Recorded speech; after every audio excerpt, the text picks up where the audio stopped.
নমস্কার, কেমন আছেন সবাই?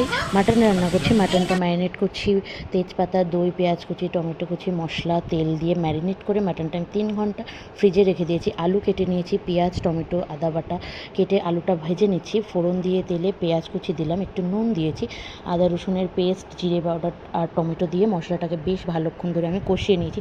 এবার হলুদ গুঁড়ো, লঙ্কা গুঁড়ো দিয়ে মশলাটা আরও কিছুক্ষণ কষিয়ে দই দিয়ে বেশ কিছুক্ষণ ধরে কষিয়ে নিয়ে ম্যারিনেট করা মাংসটি দিয়ে দিয়েছি। তো আরও কিছুক্ষণ ধরে আমি ঢাকা চাপা দিয়ে মশলাটাকে কষিয়ে নিচ্ছি। যারা আমার চ্যানেলে নতুন বন্ধু হয়েছে তারা প্লিজ আমার চ্যানেলটি সাবস্ক্রাইব করে দিও। মশলাটা কষানো হয়ে গেছে, তেল ছেড়ে দিয়েছি, ভাজা আলু দিয়ে মশলাটাকে বেশ কিছুক্ষণ জল দিয়ে ফুটিয়ে সিদ্ধ করে গরম মশলা দিয়ে ফিনিশ করেছি। এই যে মাটনের ফাইনাল লুকটা আমার ছেলেকে খেতে দিয়েছি, তো ওকে খাইয়ে দিচ্ছি। ও খেয়ে ভালো বলেছে। এবার বড়মশাই এসে গেছে, ওকে খেতে দিয়েছে, ও খেয়ে ভীষণ ভালো বলেছে। তো থ্যাংকস ফর ওয়াচিং, টাটা।